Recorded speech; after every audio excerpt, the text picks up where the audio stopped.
Hello and welcome to the Full Force Weekly, proudly brought to you by Battle Action Force, the Treasury Editions. I am your host, Christopher McLeod AKA Diagnostic 80. In this episode, I bring you all the news from the past week in the world of G.I. Joe. So what is it, me? It's the Full Force Weekly.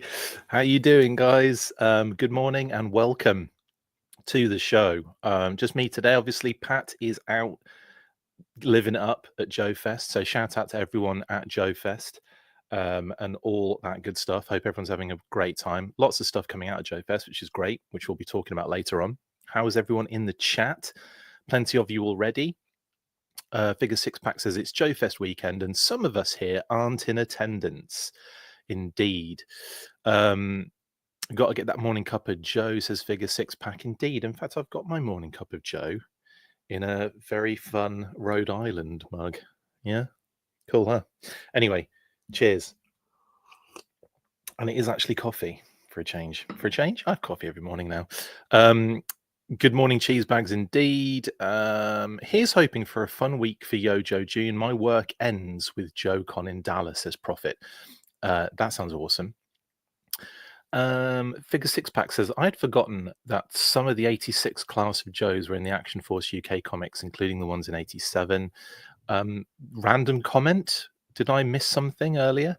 But yeah, there were plenty in the from that era in the comics.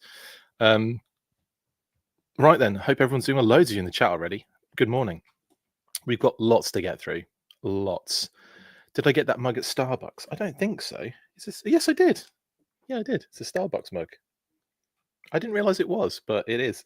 Yeah, we had to because it's got Rhode Island on it. Anyway, a toy kind of mood says no Joe gloom. Why are you so why are you so upset?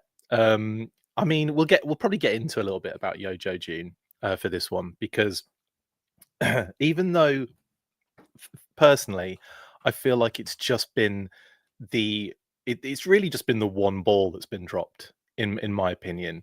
Everything else would have been fine if that fan stream had just gone ahead, and it didn't. And we sort of everything has just gone. Everyone has just decided it's the worst thing ever. But we'll get stuck into that, won't we? Starbucks corporate shill says. I am the worst, aren't I? Anyway, lots to get into, loads of news to discuss. It's been a very busy week in the world of G.I. Joe, so let's get into it, starting with a bit of the comics news.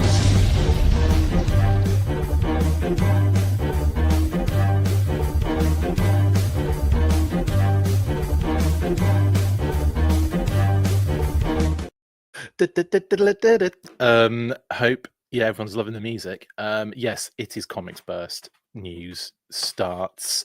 And of course, Yojo June week 3 was all focused on Skybound. And despite what I think a lot of people thought, that was always going to be the plan for Hasbro to do so. I think obviously dropping that fan stream in the second week has caused a lot of issues, a lot of kind of like people feeling like they're being like shortchanged a little bit. And you know, I was disappointed as well that we didn't get the fan stream itself, because that's where it's one thing to just be given a ton of pre-orders to kind of get stuck into, right? But it's another thing to see that product in the studio, to have them talk about it, to have them go into like details about it and kind of like chat about it. So hopefully I'll be able to get an interview with Tony and Lenny at the end of the month, towards the end, well, you know, right at the end of the month, and see if we can draw some of that information out. If they don't discuss it, you know, if we don't get anything, you know, in the meantime. So hopefully we'll be able to sort that out. In terms of the last week, going into the last, this is week 3 we're talking about now, but obviously going into next week and the last week, we're under the not assumption, but we're under the expectation, or we're assuming a little bit, but for the main part, we're sort of aware that there's going to be an unboxing of the Rattler next week for that Wednesday spot. So there will be some sort of video update situation. Will it contain name onlys? Will it contain render reveals? Who knows?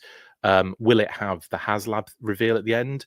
I would assume so, but it might even be that we get the HasLab information prior to that. Like again, it's a little bit up in the air at the moment, but I'm fully expecting an unboxing of the Rattler at the end of the month. That said, there's a lot to look forward to before the end of the month, I will say. Even if you were not a comics fan, and a lot of people were kind of a little bit like, I wanted just classified stuff, and that's fair enough. Like you know, we've how many pre-orders have we got this month already? We've got a lot of new product. We haven't got like loads of new reveals as such, because it's all technically been revealed and then gone into pre-order kind of mode. So the only stuff that's sort of like up in the air at the moment would be, and we'll look at this at the end of the show as well, but like, you know, your name only reveals for the Desert Scorpion, for the Steel Core Sentry with the Defense Post, Taurus and Red Dog, and then of course the digital renders that we've got now, which we've seen the figures for Beachhead and Nightforce Quick Kick, Nightforce Beachhead and Nightforce Quick Kick. We've seen the figures for SDCC's Cold Slither set. So you're not, and of course we've seen full-on promo images for the Legacy Police Officer, which I don't think, I just don't know what's going on with that at all. I don't know where that's going to land, but there's not at the moment. There's not a lot of new stuff that we've got, like, you know, stuff to cling to necessarily. Currently, obviously, it was new at the start of the month, and it was revealed at the start of the month, and we got it for pre-orders. That said, they did say at the beginning they were spreading out what would normally be like one big thing and then lots of little whatevers. They wanted to spread it out and have a couple of different shows doing you know, pre-orders and what have you. They wanted to do, obviously, this. They didn't mention it was going to be Skybound, but this was another one of those things. And then the other thing we all assumed at the time, but I've had semi-confirmation that it's going to be a Rattler unboxing. So I think if that fan stream hadn't dropped, I think everyone would have been pretty satisfied, to be fair. Anyway, let's go into Yojo June Week 3. Lenny interviewed Skybound writer Josh Williamson, who has been working on the G.I. Joe kind of comic. He's been working on lots of different stuff with the Skybound kind of Hasbro properties. But specifically, we were talking the G.I. Joe title. And obviously, it kind of coincided with the Energon Universe recap, coincided with the release of issue 8 in the week as well, which is freaking awesome. Excuse me, sorry. I whenever I eat something or drink something, my nose runs a little bit. And I made the stupid decision to immediately eat something just before I came on, and I'm just like, oh, god damn it. Anyway, Energon Universe. So this, like I said, coincided with the issue 8 coming out, and of course now we've just seen issue 9, which we'll be looking at shortly. But first, Lenny spoke to Josh Williamson regarding the issues, like the most recent issues of the run, including conversation about the most recent character reveal. Now, I talked about this in the week. I'm not going to go into massive detail. We'll cruise through this quite a pace, and I'll get to some of your comments in a second if that's okay. Although I will look at Travis's comment at the moment and talk about it quickly, because it does relate to what I was talking about at the beginning of this. He says, Transformers stream for Tuesday, Star Wars last week, Marvel Legends dominating pre-orders, saving all reveals for Comic-Con is a bummer. Right.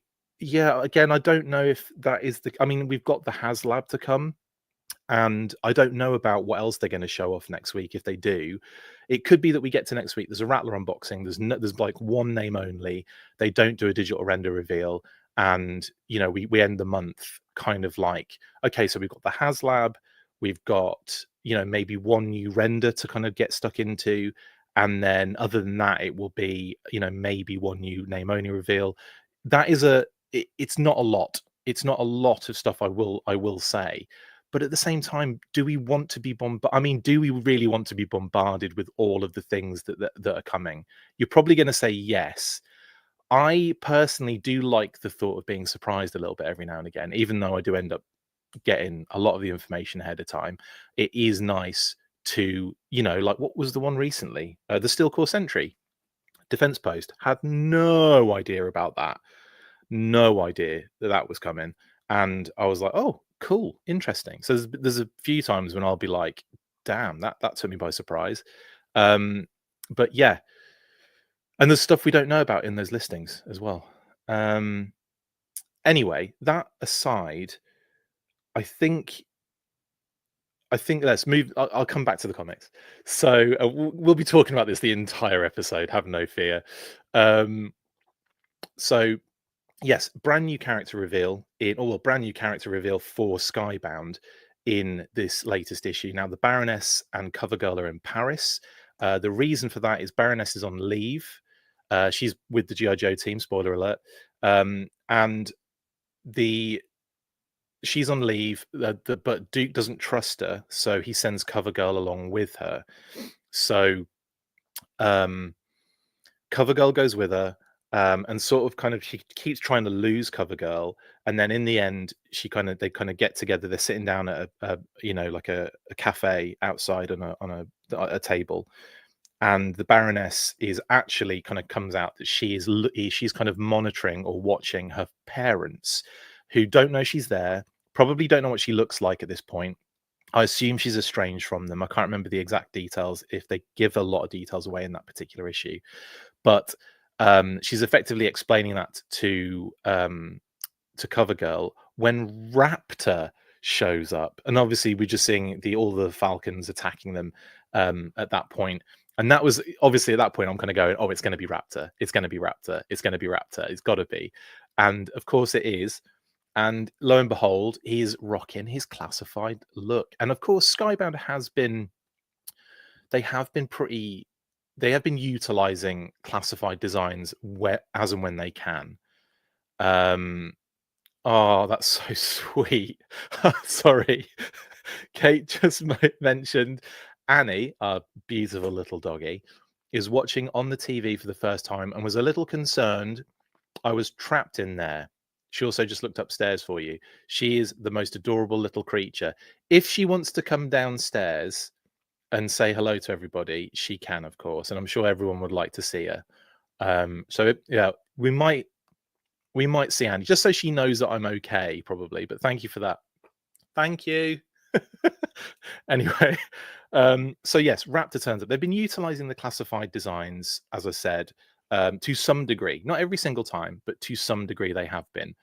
And in this particular situation, it makes sense that they rock the classified look, because if he turned up with a paper cape, I'm not quite sure if that would really work. Do you know what I mean? And Ryan says, this is actually a good point, actually. Ryan says, what I loved about the CoverGirl Baroness scene is that we have no way of knowing if either of them were telling the truth. Yeah, because they're kind of divulging information to each other. So it's sort of like, like they're kind of like giving up private info to each other, sort of thing. I think we've got a little Annie coming in to say hello. So this is my animal companion and Kate's animal companion. This is our animal companion. Hi. Hi, darling. Yeah, she's a bit concerned. Let me bring onto the screen for you. Come on, darling. I know. Oh, you're going to go ragdoll now when I try and pick you up. Oh, God, this is the most awkward way of picking someone up ever. There we go. There's my little girl. There you are. Is everything okay now? Yeah? Have you found me? Okay, I'm getting kisses as well. Okay, so I'm going to do the rest of the show whilst getting licked like this, which is great. No, she's a mate. Say hello. Say hello to everybody. Yeah? Say hello to everyone. Or just kiss my face, that's fine. I think she was a little worried that I was trapped in the television, which is hilarious, by the way. That's so cute. Yeah, you're a good girl, aren't you? Now you know where I am. Okay. So, yes, speaking of animal companions, Raptor shows up. And like I said, but he's actually on a mission for Major Blood. Yeah. Yeah, Major Blood. Do you know Major Blood? She doesn't really know all the characters yet, but she'll get there. Okay, I'm gonna put you down now. Well, on the floor, obviously. Not that. That's really dark, isn't it? Say bye. Bye, everyone. Good girl. Mwah. Okay, there you go. Go see Mommy. She'll help you out upstairs. Thank you. Okay, that's adorable. Annie just wants to know if I was okay. Brilliant. Annie, are you okay? Are you okay, Annie? Anyway, yeah, she's amazing. But yes, so that was a good point by Ryan that he made earlier. You don't know if CoverGirl and Baroness are actually divulging any truth in their like conversation. They could just be lying to each other. Baroness could be lying that that's her parents. She could be absolutely lying about that. And it's just so happens that right in the middle of that conversation, Raptor shows up, you know, saying, "Hey, Major Blood wants to see you, and I'm here to take you in." And we do get to see a little bit of what happens afterwards in the preview for issue 9, which we'll look at in a second.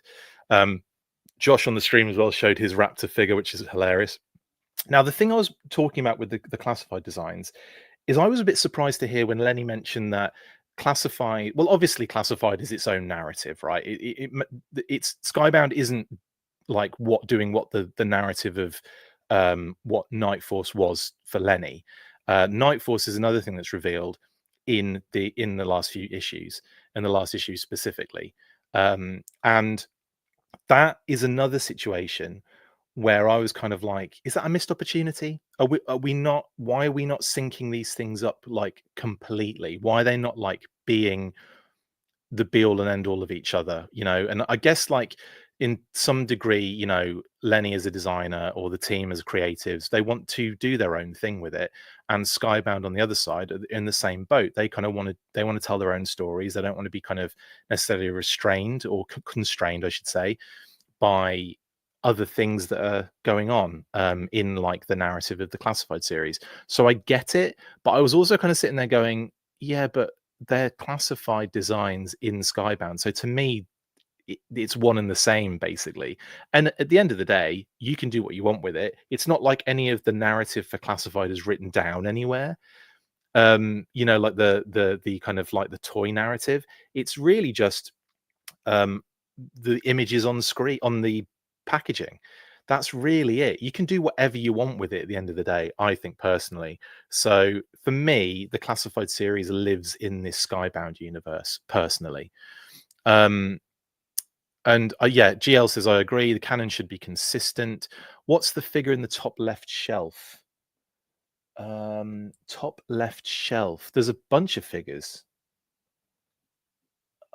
It's hard to say. I mean, you've got the modular fortification with the trench viper, if that's what you're talking about. That's up there in the top left-hand corner. But on the shelf that's got like action figures on it, it looks like Serpentor, and then it goes a bit. I should just brighten my screen so I can actually see things, shouldn't I? That would be a lot easier. Looks like, yeah, it looks like some sort of.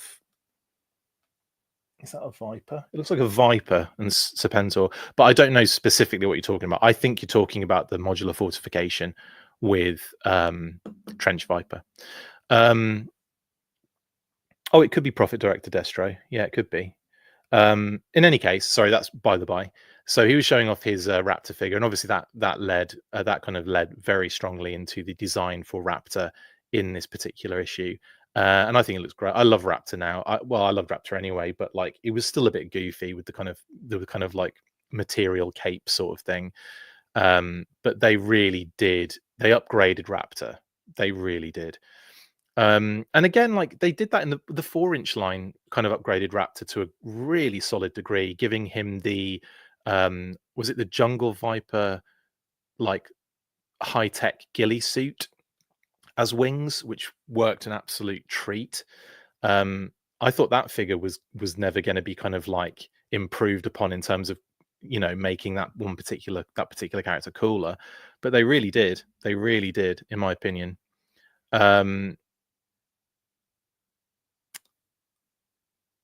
Anyway, and then you've got Major Blood, who I just mentioned before.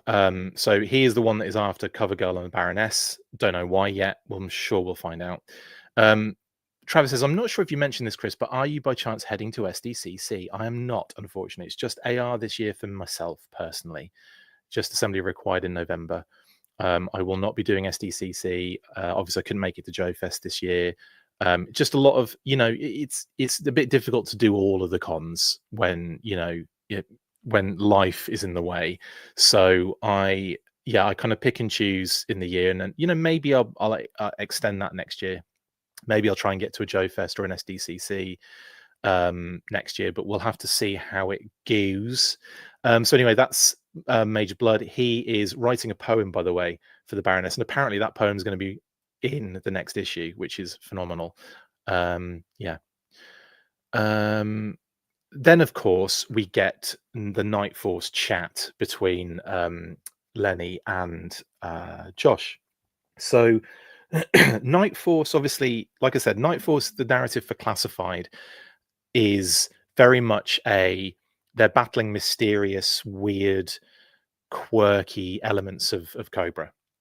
And Night Force here probably will be eventually, but at the moment they're just a off the books Black Ops, sort of like even more underground secretive than GI Joe itself. It's like a subgroup of GI Joe, and that's sort of what it is in anyway, but not to the lengths they're going in this particular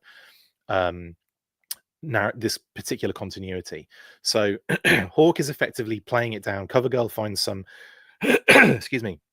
CoverGirl finds some paperwork that has this Night Force stuff kind of redacted off it, and Hawk is basically playing it down, and then just shreds the paperwork, which I find funny. It's a funny, like, it's a trope, isn't it? The kind of shredding of sensitive information in movies.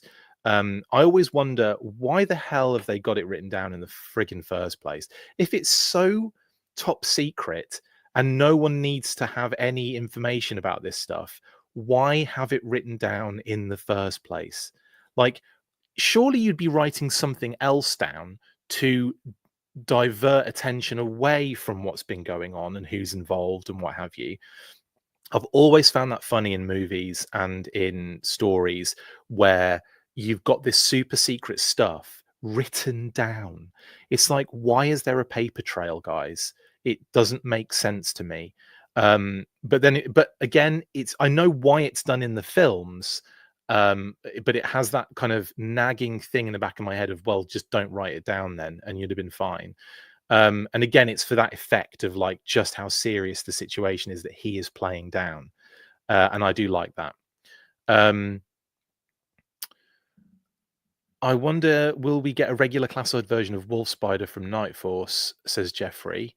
That would be really cool, actually, because obviously a Night Force version of a character insinuates there is a standard version of that character. No one is directly, like, necessarily kind of signed up to Night Force and Night Force alone, except in this particular story where Beachhead is sort of, kind of recruited, as we'll find out, by the wonderful Flint and Jay, who are effectively team leaders at this stage, it would appear so, for Night Force.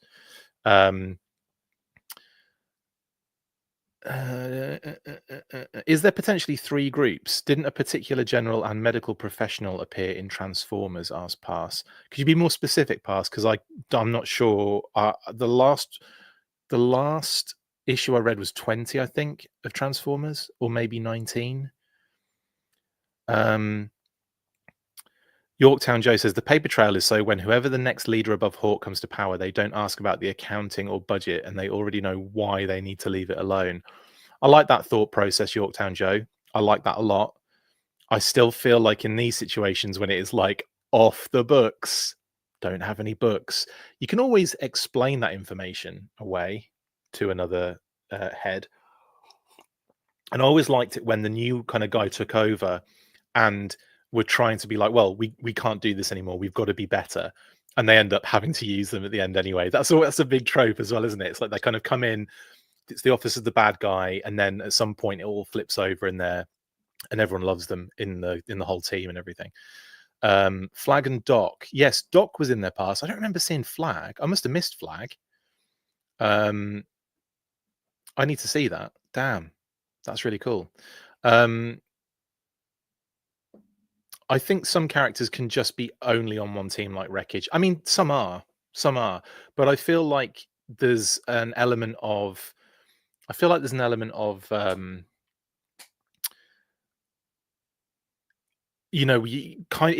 sort of like hang up from previous. It's hang up from toy repaints, isn't it? Because effectively they were normal they were standard, and then they got repainted. So it's sort of like a hangover from that thought process, and for me anyway. And so when I see it, I kind of think, yeah, there should be a normal version. There should be a standard issue version of Wreckage. There should be a standard issue version of, Wolf Spider. There isn't, and there might never be, and that's totally fine. They can operate in the Night Force and the Night Force alone. They can operate in the Tiger Force and the Tiger Force alone. That's where their specialties lie. That's probably where they're okay. They don't have to change uniform every 5 seconds. Chris, has there been any rumors about an animated Energon universe like Resolute? Heard we may be getting something soon, or is it just live action? I don't know, Shelf Presence. I have no idea. That sounds. I would love an animated Energon universe. The fact that Skybound are dealing with the comics does make you think, well, there's a possibility that an animated series could be in the offing at some point with everyone in conjunction, obviously. It might be a little bit sort of red tapey when you're dealing with it, but at least Hasbro have got, ownership of one of those properties. Skybound have the other, and Transformers is shared. So with Takara and Hasbro. So yeah, I don't know if it wouldn't be difficult at the end of the day, would it, to get that sorted? It would just be a little bit more complex than usual. But yeah, I think that would be great. I'd love an Energon Universe cartoon. It'd be freaking awesome. I'd be game for another Wolf Spider with a head sculpt. Absolutely same on that one. Anyway, so Flint and Jay, they recruit Beachhead, who's gone on this mission in issue 7 to collect a kind of crate, but it's massive, and he ends up kind of like getting out. But then at the end, right at the end, the Bloodhounds, the Major Blood's Bloodhounds, look to be getting the upper hand on him, and Flint and Jay turn up and kind of help him, basically, and at that point, try and recruit him, basically. And he's sort of saying he doesn't want anything to do with it. He's not going to be, this was his last mission. He's not going to do that stuff anymore. He wants to just kind of like, he doesn't want to be on a team and all this kind of stuff. And then they explain to him, hey, this is Night Force. It's different. And when they open the crate, there's a battle android trooper in there. And he's like, okay, I'm in. So, yeah.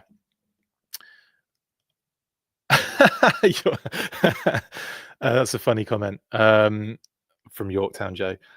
Benedict says, I like Wreckage being an enigma, low-key, very covert, only used in intense jungle warfare. I do too. I think that's cool. I think from a greedy standpoint, I want to see all these characters in as many different get-ups as possible.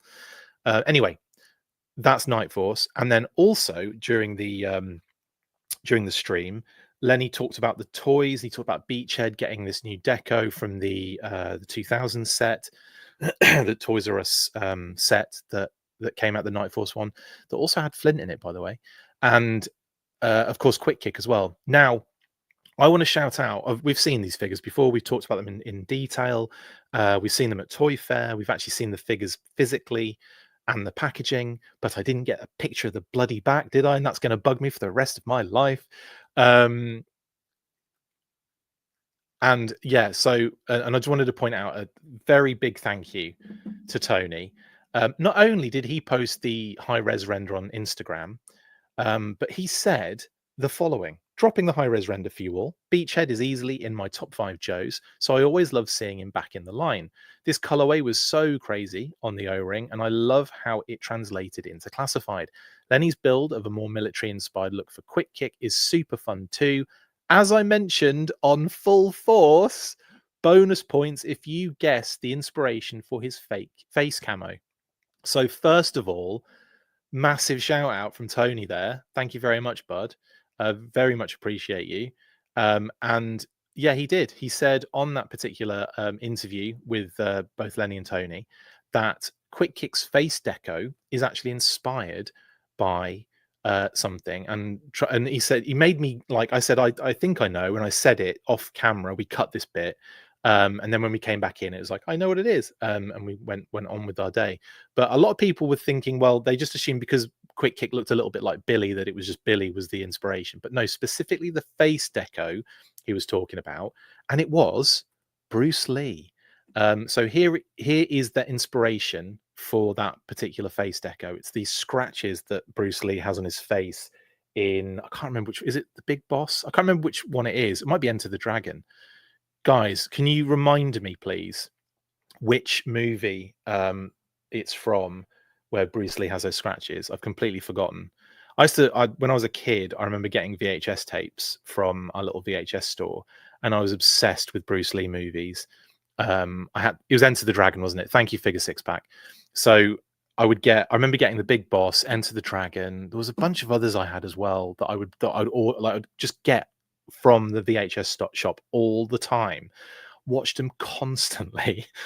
And on top of that, of course, I was also renting Action Force VHS tapes as well. Pyramid of Darkness and the movie, I didn't have them personally. I didn't own them, so I would rent them every weekend, one or the other, if whatever was in stock, or if one was missing, then I'd get the other one. If they were both out, then I was SOL. But yeah, I definitely pumped about $500 million into that little VHS store over my lifetime. But yeah. But anyway, that is the face deco, and a shout out from Tony as well. Amazing stuff. Thank you, Tony. Very much appreciate you shouting the show out.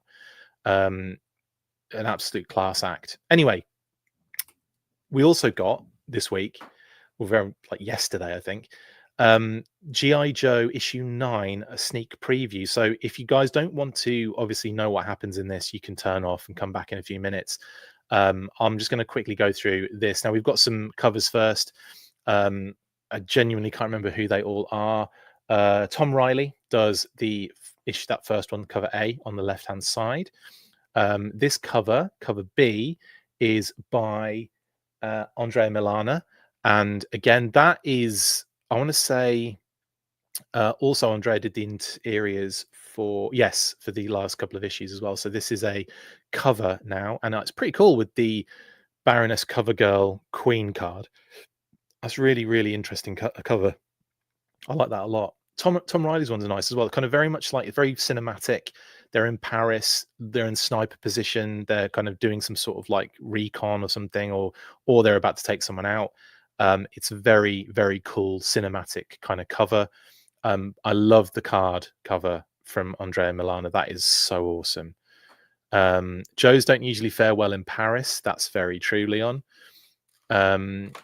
Leon says, same here. I only saw Pyramids for rent, not buy. Same. Never saw it to purchase.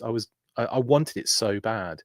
I probably could have got away with just keeping it. It's not like they would have sent them in, the Joes, the Cobra around. They wouldn't send the Shock Troopers around, would they? Anyway, and then we have these covers here, which are cover C by Alan Qua, which is this Major Blood one with the X across the face, which is pretty dope as well, like almost like on a table with lots of other bits and pieces, a compass. So obviously this is someone who's on a mission, and they've got, that mission is to take out Major Blood. Maybe that's what the Baroness's mission is. Maybe there's a hint at that there, in why she is in Paris in the first place, knowing fully well that Major Blood's there too. Probably trying to be on the offensive, because obviously Major Blood owes, he's basically saying an eye for an eye because the Baroness took his eye in like issue whatever it was. I don't think was it the first issue, or was it before that in one of the miniseries? It might have been in the Duke miniseries, but I can't remember exactly. Either way, she took his eye, so he is after revenge. So maybe she's on the counter, maybe she's on the offensive to make sure that she doesn't get taken out first. And then we have this Hound cover, which is really nice. Now, Hound's been showing up a lot with Clutch now, and this is John Amour who's done this one. Oopsie daisy. And that is Hound transformed, obviously, but with an explosion behind him. So he's effectively a Joe now, right?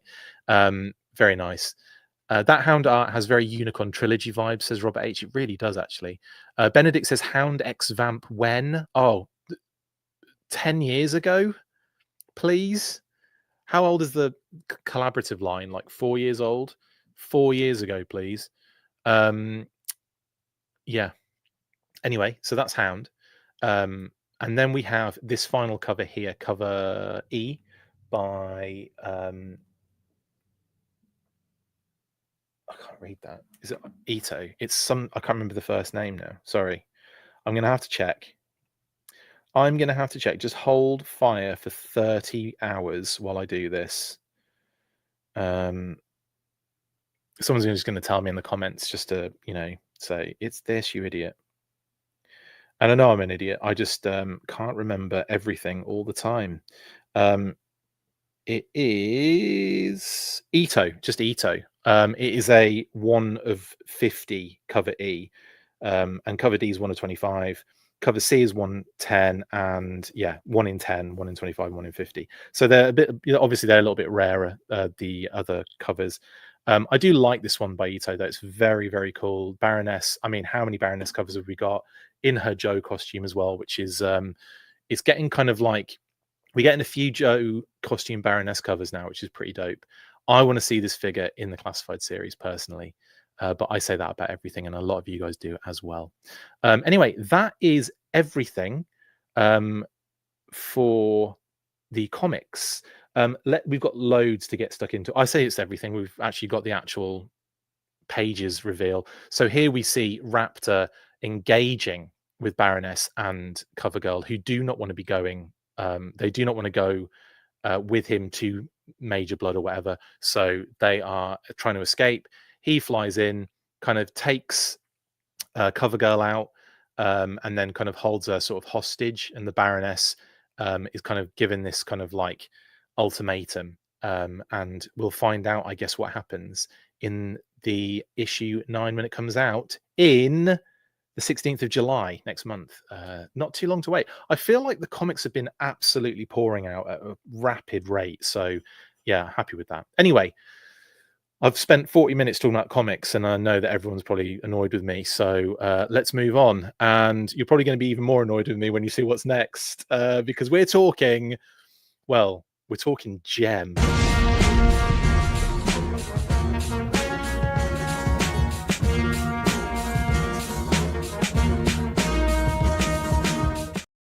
Okay, this is a very quick one, really. Enjoy the Ride Records have dropped a Gem variant vinyl, and for pre-order, you can go and find the link on our socials right this second, and you can get pre-order for that right now. It's really cool, and here is the kind of like alternative, kind of like a gold, and then loads of other kind of. It's so of its time, isn't it? That kind of colorway and everything. But anyway, Gem. And the holograms vinyl for pre-order. Get in there now. Enjoy the Ride Records. I am very excited for these, and I've become a little bit of a kind of like cartoon music soundtrack collector. I've got the Turtles, Transformers, G.I. Joe, bunch of others as well off the top of my head, which I can't quite grasp. I've got the pre-order in for this. I've got the pre-order in for Cold Slither. It's sold out now. Is it past? That sucks. Well, it was up for pre-order then, at least. If it is sold out, then nothing I can do about that, unfortunately. But there will be the standard version available for pre-order, I believe, as well. And yes, it is truly outrageous. Not really cool. It's truly outrageous, Chamberlain. Thank you. Anyway, can't wait for this, and can't wait to, again, have another vinyl for the collection. Something very, I don't know, there's something very, I find very tactile, like, tactile memories with vinyl. My mum and dad had a really nice kind of like, it was a record deck, but then it had like a record player with the kind of like the clear plastic, kind of not dome, but like square clear kind of cover. And it was on this beautiful kind of like bit of furniture which also stored the vinyl. And I remember like Physical Graffiti was in there. I loved that album, and the actual the Led Zeppelin, it was the vinyl packaging, like the actual sleeve was so cool. It was like a hotel with lots of windows, and the internal sleeve, when you pulled it out, was like had stuff that filled the windows. It was really, really cool. So that I had to rebuy that like in later years, because I just wanted that in my collection as like a a nice new like a clean, pristine version of it.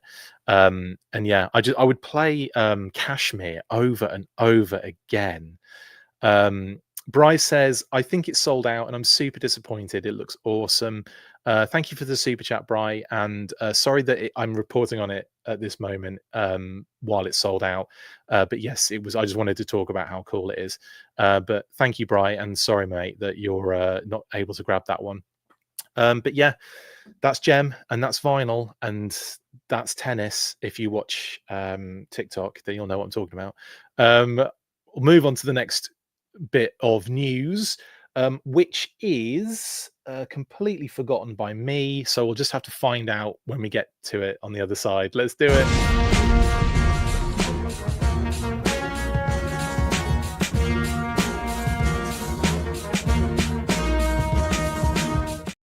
It's M.A.S.K. I should know these things. I put them together. Scarlett Shana says, interesting that at the same time, our new Netflix cartoon about pop divas in pink purple gives vibe of Gem and the holograms and totally spies. Interesting. Shelf presents, there is a leaderboard that tracks engagement. Is there? For what? What was I talking about? Tracks engagement of my love for vinyl. I can't remember what I said, Shelf presents, to that to for that particular comment. You'll have to give me some more context because I talk about stuff and then forget about it almost immediately. Are they remasters of the original recordings from the show? Yes, Lightfoot. They're kind of re-recordings, I believe, as well.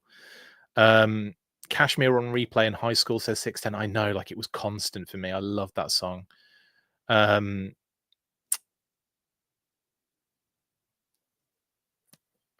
Anyway, what does it stand for? Mobile Armored Strike Command. So, M.A.S.K, here we are. Oh, the crown's in the chat. I don't know what that is. I don't know what that is either. Maybe it's just people. Oh, is it like a little, you get like a little award? That's kind of cool. That's pretty cool. I didn't know that. I don't see that bit of information from you guys. So that's kind of fun that you get like a little leaderboard of chat engagement. You've got to try and be the chattiest chatter in Chatsville. Right, M.A.S.K packaging. The loyal subjects drop packaging images for their upcoming M.A.S.K line, and they look exactly as probably everyone expected them to look. Very nice, very clean, with the very ever so slight kind of change to some of the names. Now, of course, we knew that Rhino was going to be Mobile Defense Unit. We knew that Switchblade was going to be High Tech Helicopter, but there was conversation at one point by John Warden who said they would be working to try and get those names in order to put them on the packaging. That clearly has not been able to happen, at least to this point. These are renders, so it might be that they finally get Rhino and they can change it at the last minute, but it's doubtful because this is going to be going these are going to be coming out pretty soon, aren't they, on BBTS? So it's almost certain that we are locked in to these particular names, which is a shame. We don't get Rhino, but obviously Rhino is there's probably an issue there with Marvel's Rhino, maybe. And trying to think if there are any others.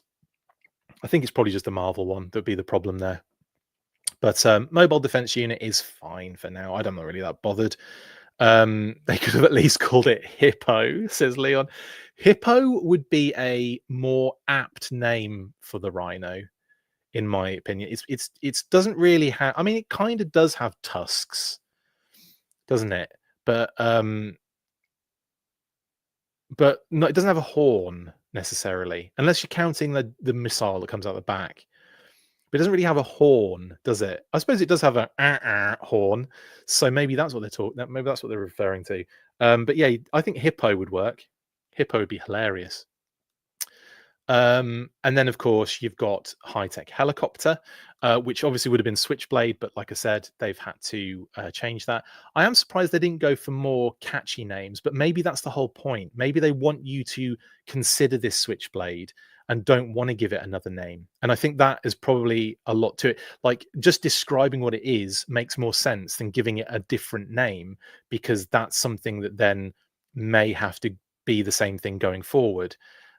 So I kind of have to say that I think doing Mobile Defense Unit and High Tech Helicopter is a better option than giving them different names, because I know, I think that kind of makes sense to me, because it doesn't tell you it's not Switchblade and it doesn't tell you it's not Rhino.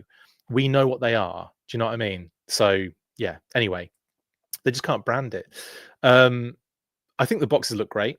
And I should have had some comparisons with the old stuff, but they've got all of the classic, signposts. You've got the kind of diagonal cuts, which we love on the full force. If you've watched and looked at any of our graphics, all I use are diagonal cuts. It's hilarious.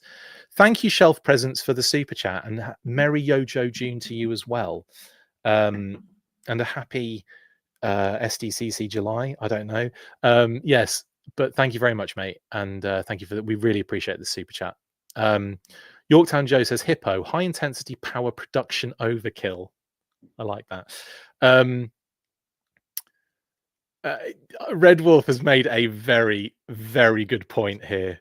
Strange they called it high-tech helicopter and then showed the plane as main image on the box. That's so funny. Ryan says the same thing. It's so funny to me that it's called high-tech helicopter, but the art is jet mode. Brilliant.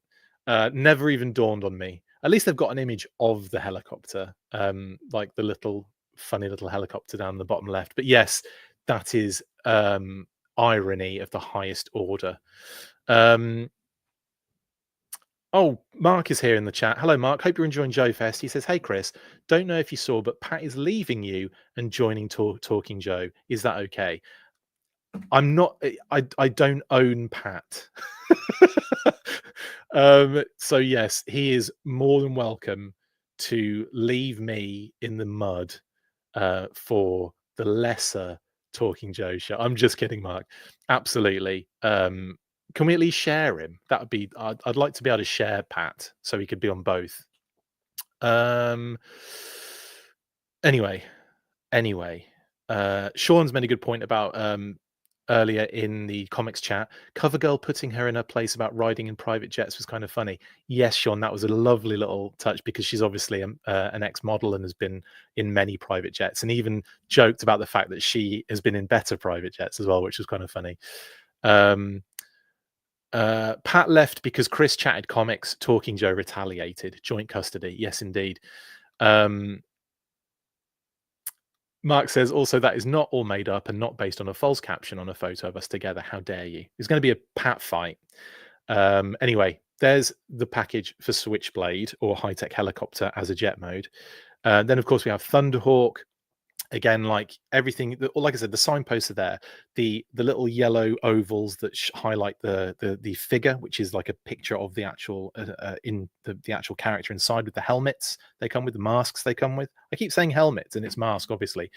Obviously, the huge, beautiful logo, the big, thick white text of the name of the vehicle, the diagonal cuts with the red and yellow is very Palatoy to me as well. Like M.A.S.K and Palatoy go hand in hand in terms of the packaging. And I wonder if there was an element of what do you call it, sort of like homage in that when they did the packaging for M.A.S.K. Chris will get the real Patrick Picard, the real Picard Stewart, and said, yeah, maybe that's what happens. Intro, what is it, Pat? It's the full force joint custody weekend. Brilliant, Yorktown. Hilarious jokes. Anyway, so yeah, everything is kind of like as you'd expect. And then, of course, to throw in an even extra homage, we have Condor with the flap. Yeah, the kind of hang tag flap section.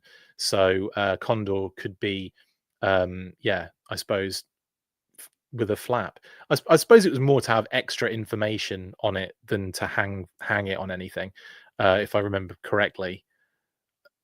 It's hard to remember if there was a hole in it to hang it on a tag, but I think this particular case they had the extra flap so they could fit more information on it because it was a smaller box.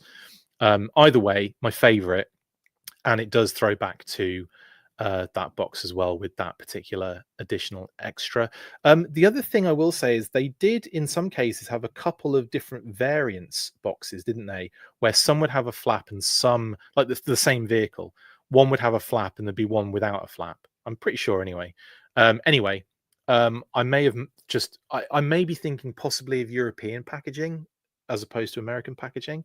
I can't 100% recall on that one, but I've got a feeling I've got like the same toy in two different versions of packaging, one with a flap and one without. Someone will let me know in the comments at some point, probably.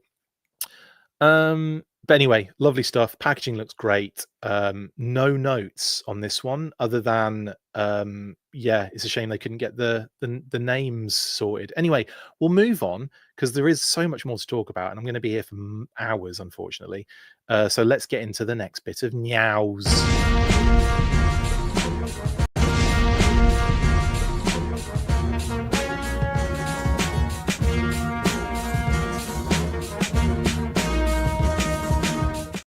Sorry, a bit of a glitch there because I almost played the intro again.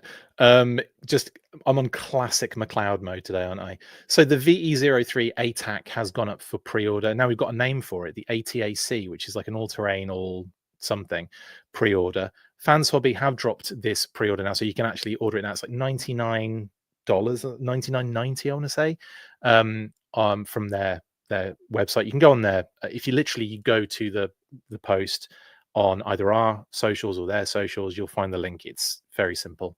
And yeah, and they've thrown in a couple of new different images. Now here we see like the kind of the VE03 or the faux striker without the back canopy section and seat. So that's been removed. So you can see a kind of classic vibe or striker. Here you see the canopy attached with the seat as well. Here we see a lot of detail with all of the engine, which is one of the standout parts of this version of, you know, the fact we're getting a classified Fans Hobby and gridiron sort of dune buggy thing is quite mental. But yeah, this again, beautiful detailing in the engine compartment. As you can see here, the cover comes off so you can get to the engine. I love the amount of different. There's so much detail on that engine. I'm very impressed with what they've done here. Also, I have to be impressed with all of the little details that they've gone. You know, like again, like the connected wheels, so that they all kind of operate and utilize suspension all in like into like individual ways is really cool. You can see the lights connected to the little wires there going into the actual body of the vehicle, which is pretty cool. So you can see it like obviously the light's going to work as well. And then this is the extra touch, which I just think is so I don't think I've seen this yet in any of the vehicles where they've done adjustable seating. So you can get a big figure in, and for the shorter figures, you can move it up. It's like it makes so much sense to me. Like you can really get them in comfortable positions, and I don't mean like comfortable for their backs. I mean like comfortable so it looks right, if that makes sense. Yeah, it's very, very awesome. Paisano says if this was $90, I would buy it, no questions asked. It's 99, I think. It's not crazy expensive. But yeah, I love this. I think this is great. This is something that like I kind of wish was on the Ore Striker. It's just a really nice little touch. And again, this is the first time I'm seeing this. Like I didn't know this was part of the deal with the VE03. And maybe I just haven't been paying enough attention, but I didn't know this was a thing until these images popped up. Phenomenal. Yeah, so love that. And then we have the steering, which operates the front two wheels, which is really cool. That's, again, a little bit kind of extra. It's not necessary, but it is definitely welcomed, isn't it? I do like that very much. Very cool. Very cool indeed. And here are a couple of shots from Joe Fest of the setup for the VE03. So this was in progress as they were setting up the booth. They hadn't got everything in place at the moment. They were just kind of like moving some stuff around and getting some vehicles in place on this really cool diorama. Very nice little setup, actually. I love this like little rocky kind of diorama. Very awesome. And then here it is a little bit later in the show with the dome over it, or dome, you know what I mean? The glass canopy over it. That has two VE03s kind of like roaming that landscape. Pretty cool, actually. I like it a lot. Paisano says $129.99 on BBTS without the top cannon. Interesting. But yeah, it's like I said, I think it is $58 for shipping. Thank you for D2. I appreciate that very much. So that would be like that extra bit that bumps it up to the totally. Anyway, very cool. Now, as well as that, Fans Hobby have also been making a big splash with the next vehicle.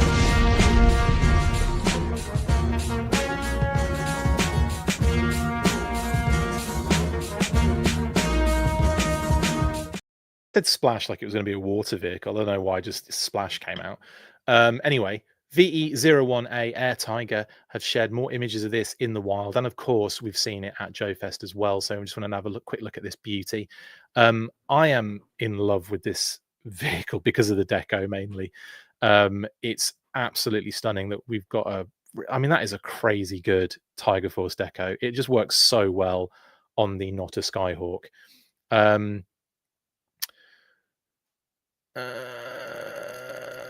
Figure Six Pack says, Chris, for next year's Joe Fest, would you be able to do a collab with other Joe channels for a live stream, saving time and money?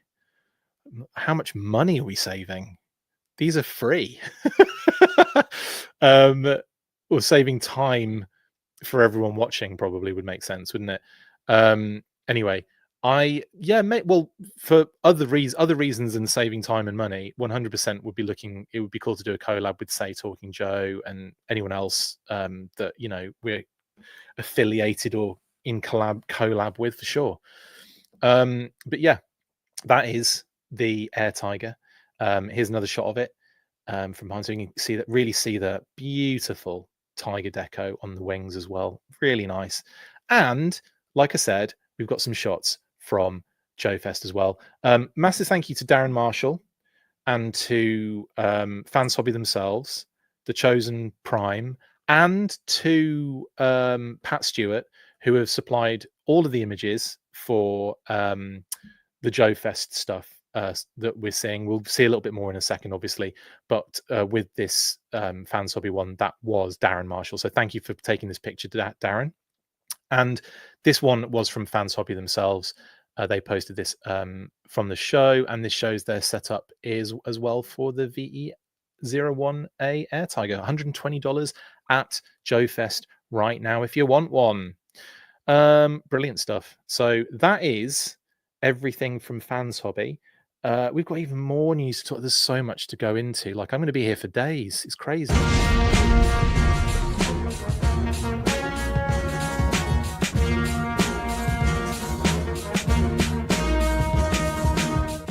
And now Iron Studios have teased their next statue reveal. Don't have to go into crazy detail here, but just to give you a heads up on this more than anything else, it's Destro, isn't it? So Iron Studios Inside Days in June. Obviously, I think they're kind of sticking with the G.I. Joe theme of June here. So they get exclusive content, pre-orders, and a giveaway on June the 27th at 3 p.m.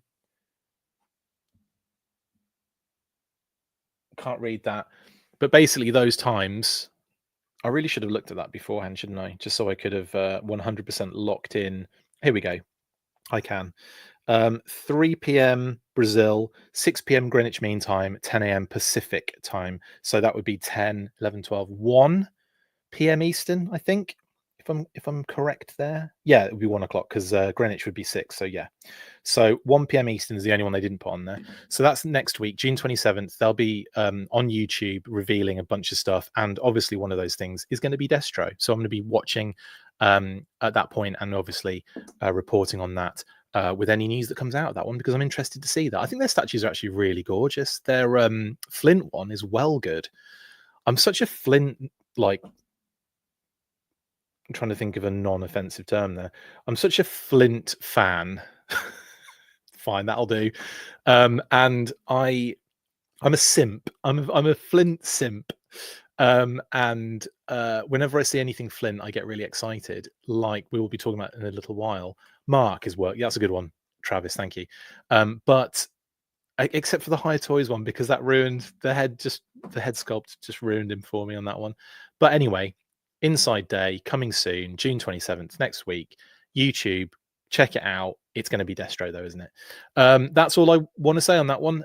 Next up then.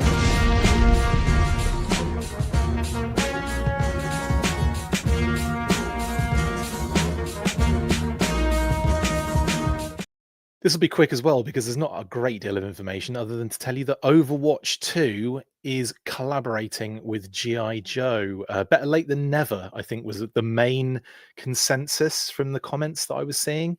Or just, it's a bit late. So it's not even better late than never. It was just, it's a bit late, isn't it? But yes, Overwatch 2 season 17 they dropped a trailer for that particular season. That's a lot, isn't it? Basically, when you're in 17 seasons, and it teased not only a Joe collab but also a Nerf one, which was kind of fun. But they did post this after the video had gone up to show you there had been an actual official G.I. Joe collaborative is coming for season 17 of the Powered Up kind of series. And this is the clip that I took a screenshot from, showing the Snake Eyes skin that could be used, I think, for Genji in the game. And you can see from the close-up that it is very much like you're kind of like Evergreen, your current Evergreen classified, mixed with other elements, probably from Genji himself. But like armor on the legs, kind of going all the way down to like the knees and the shin pads, or even on the feet. He's got like little kind of like armor plates and what have you. But again, it kind of looks probably a little bit like we've got Genji, and then you've got like they've just kind of redecoed most of that particular character. But you can see he's got the grenade bandolier. He's got a massive sword, which looks like ever so slightly different to his classic sword, but it does have what looks like that kind of detail on the end of the handle as well. We haven't seen it out yet, Kitty said. In terms of the face mask, it's very much that sort of recent classified design, like the kind of the kind of deluxe visor with the kind of like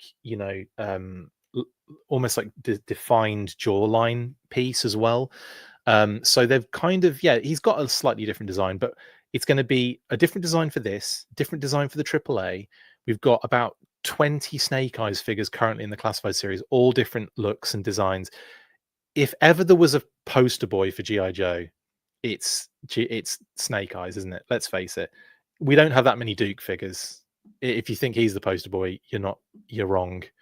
Even Cobra Commander doesn't have ish on Snake Eyes, does he? But anyway, Overwatch 2 is coming. That's June 24th. We'll probably have a sort of like proper reveal of when is that, by the way? What is it at the moment? 21st. It's not very far away. It's only 3 days away. So we'll get to see Snake Eyes properly. There'll probably be more like a focused sort of collaborative video sort of thing going around. So we'll keep an eye out on that one because I'm excited to see what they do with him. Not that I play Overwatch 2. It is a free-to-play game, but it's not something I've ever really gotten into. So there you go. Anyway, that's that. More news. My God, it just keeps coming, but I'm going to keep giving it to you.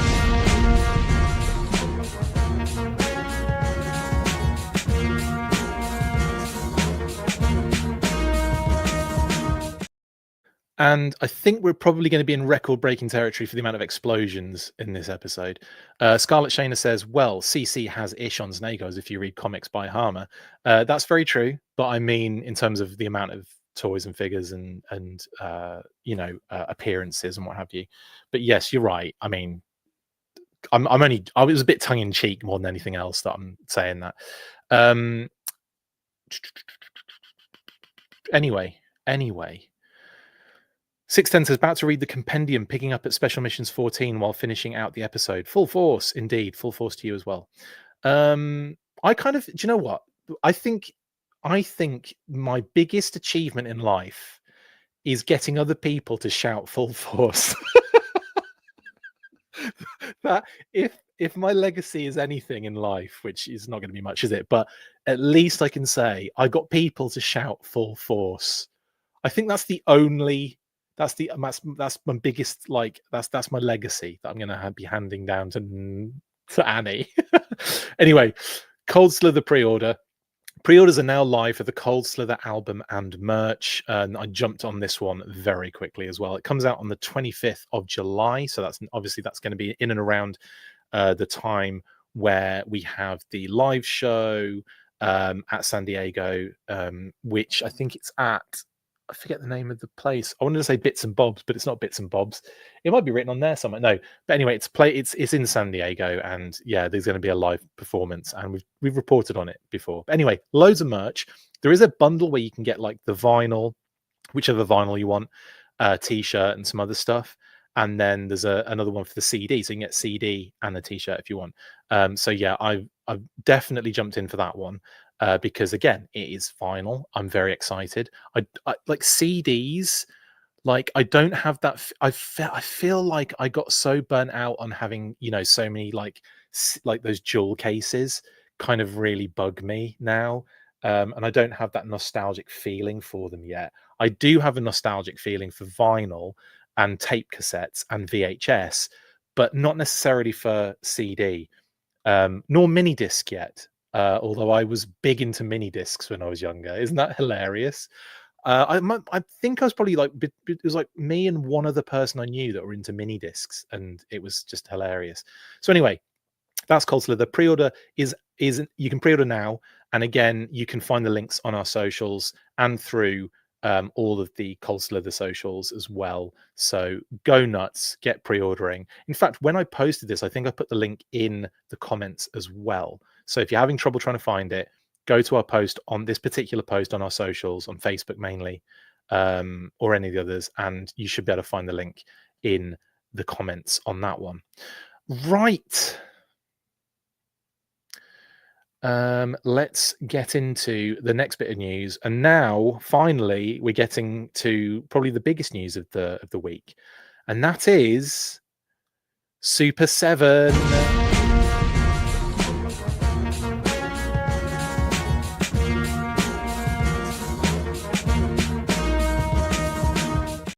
Yes, Super 7 have revealed a ton of stuff over Joe Fest. Some of them are Joe Fest exclusive, some of them are just the next wave of Reaction Plus, but we have got an absolute ton to get into. Now, um, I'll start with their tease images for each one and then break down what each one of those tease images related to. So first they posted a Tiger Force logo. By the way, it does have the 2024 Joe Fest logo in the bottom left-hand corner, by the way. Just want to point that out. I found that quite funny. Everything else had 2025 on it, including the Hasbro bit in the middle there. And on the other Python Patrol logo, it was 2025, but this one had 2024, which I thought was quite funny. In any case, Tiger Force, what did that relate to then, Chris? Well, it related to this. Tiger Force Ultimates Flint.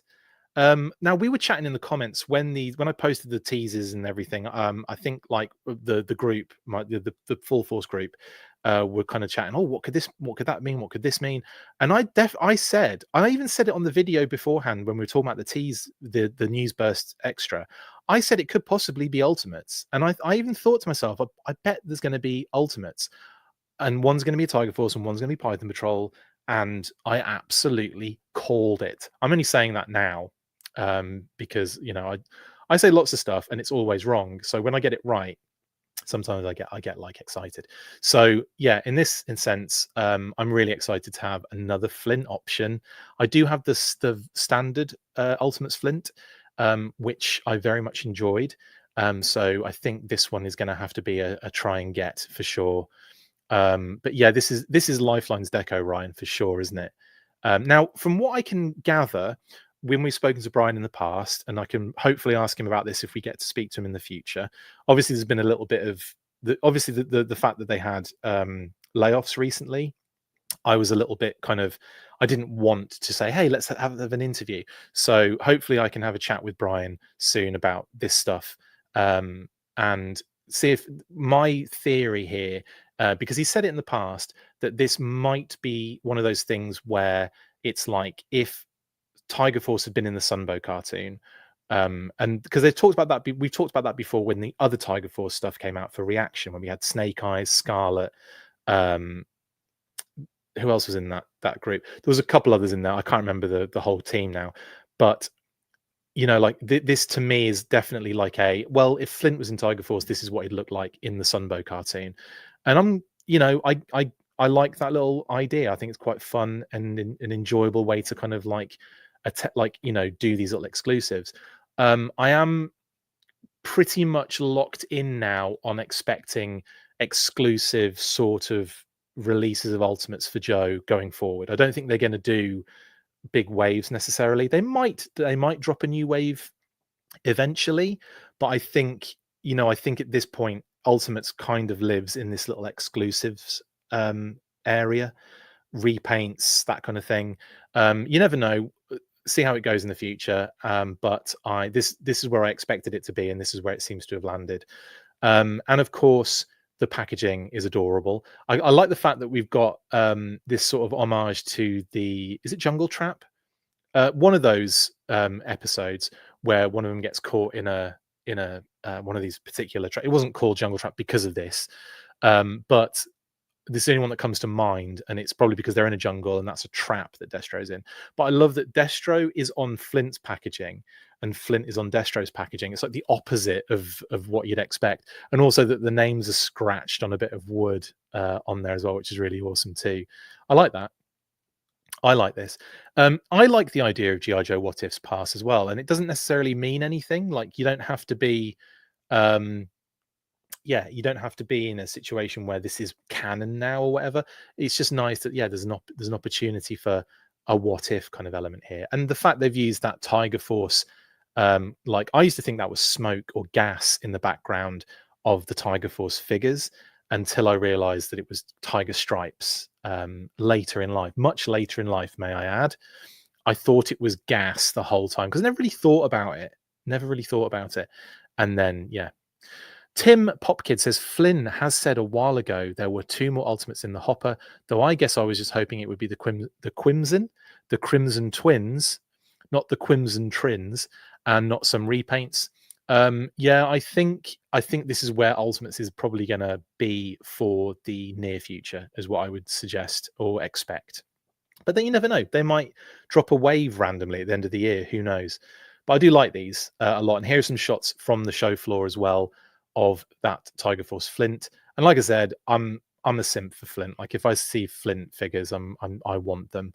So I might have to jump in on this one. He looks amazing. And he's definitely stolen Lifeline's gear, which is hilarious to me as well. There you go.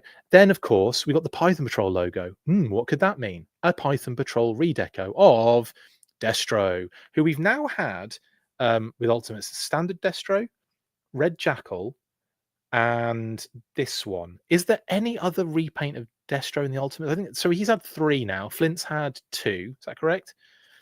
So we're into repaint 3 now for Destro, and this follows the Destro deco that was on the Reaction Python Patrol figure, and I think he looks kind of dapper, kind of cool.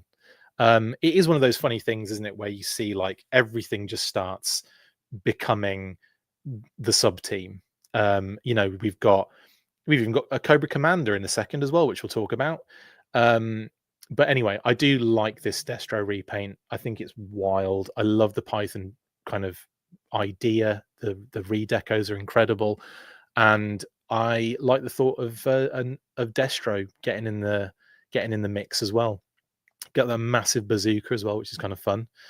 I think the collar on Destro allows him to have any cooler scheme, flamboyant all around, says Pass. Yeah, I agree with that one. I'm not sure what to think of Python Destro. Kind of washed out, but I get that they couldn't go too close to IG or CG colors for him, so choices were limited, says Steps Toys. Yeah, I kind of get that too. I wonder what really think about it, what I would want to see for Destro's deco with Python, if not this. And there are obviously other options, but they've kind of they've just given him everything. They've given him the yellow and red on top and the green and yellow on the bottom. He looks like Norwich City home and away kits. Anyway, lovely stuff. And here's the packaging again, showing you Flint hanging upside down in the trap. That Cobra Trooper's on both as well, which is kind of cool too. And Destro scratched into the wood. Nice idea. I like it. And the Python background is really nice. That's actually a design that Super 7 did for their own thing. They did their own thing with it, which is really cool. I like it a lot with that kind of the Python skin and everything. It's nice.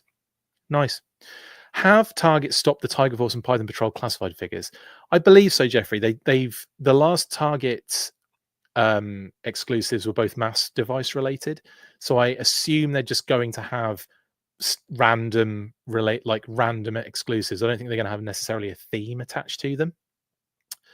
And maybe there's like a method in that madness. Maybe they're thinking if it's more standalone, people will want it, as opposed to something that they can pick and choose from a subgroup. Possibly, I don't know if that's even a thought that goes through anyone's minds, but I don't know. It just came to me when you made that comment as well.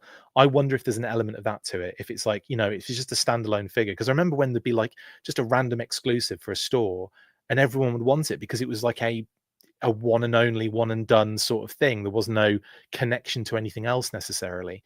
So yeah, I kind of feel like, yeah, they've probably have stopped the Tiger Force and Python Patrol stuff now. Yeah, and we'll probably see it though, kind of incorporated into other ways, like maybe exclusives, maybe for classified anyway, maybe other exclusives elsewhere. Maybe it will show up in how Marauders Barbecue showed up in the regular retail figures. Maybe they'll do that. They'll just drop a random Tiger Force one in a retail wave. Who knows? We'll have to see, won't we? Anyway, and here's Destro again. I think actually looks even better in the booth shots, personally. I think anyway, than on the promo images. And there's that packaging as well, which is really nice. Cool. I like it a lot. And that's obviously the whole box. It looks like, I don't think it's a sleeve. I think it's a whole. That's the entire box. That little bit of jungle foliage cutout.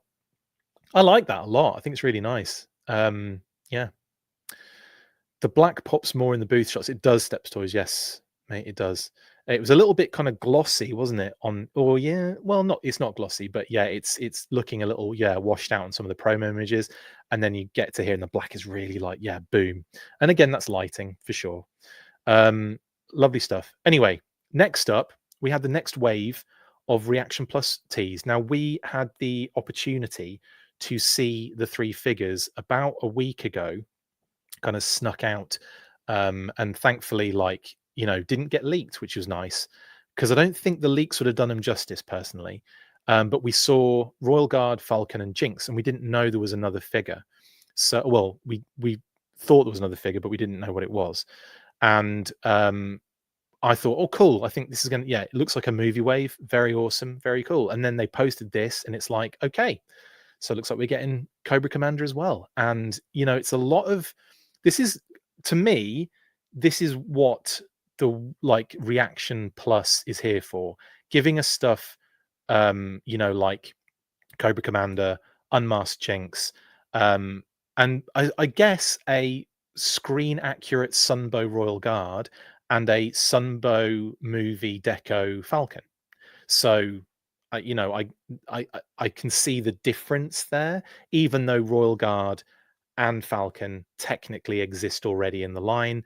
Brian has mentioned he wants to do different things. He doesn't want to reissue stuff. So again, it's not here. It's about deco and appearance specifically for Royal Guard and Falcon. But here are the card backs. So we'll start with Falcon, who comes with his backpack and shotgun. A lot of people are saying no knife, and you're right, there is no knife with this particular one by the looks of things. But it's I'm not too fussed. It's Sunbow accurate, isn't it? So it's going to be way more simplified. And I'm not sure does the knife show up in the backpack in the movie. He does wear it at one point. I'm pretty sure he does. Because he gets it. He's having it like dragged across the floor when he's on the underside of the air chariot. So yeah, he definitely does wear it at some point. But they've probably just followed the animation model, which again, that's what they're doing here. You've already got a Falcon with a knife, so in that sense, you're not missing out on anything technically. I don't think in this sense. But if the knife is on there, then we have a problem, don't we? I've seen a lot of comments about the card art again on this one, and obviously I think everyone immediately went to the fingers just to double check that all the fingers were the right amount of fingers. I don't have an issue with it. It's not like the head's a little bit kind of wonky, I would say. Falcon with a wonky head. Who's ever thought of that in their life? He might use a knife in the movie, actually, Nathan. Yeah, you're right. I think that Falcon backpack is the best reaction plus accessory yet, says Ryan. It's kind of cute. Oh, he cuts the parachute with it. Yes, he does, Leon. You're right. So yeah, maybe he should have done. Maybe he should have had a knife. Maybe, and then yeah, he does. He jabs it into the ground before he falls off the edge of the cliff, doesn't he? You're right. So 100%, he should have had a knife. Maybe this is later where the knife's been kicked off the cliff and he doesn't have the knife anymore. Maybe this is a time specific Falcon, and we'll get another time specific Falcon later in the line that has a knife. That is with a messed up parachute. Actually, that'd be kind of fun, wouldn't it? Anyway, here is the figure. Again, it's a very cool backpack, I've got to admit.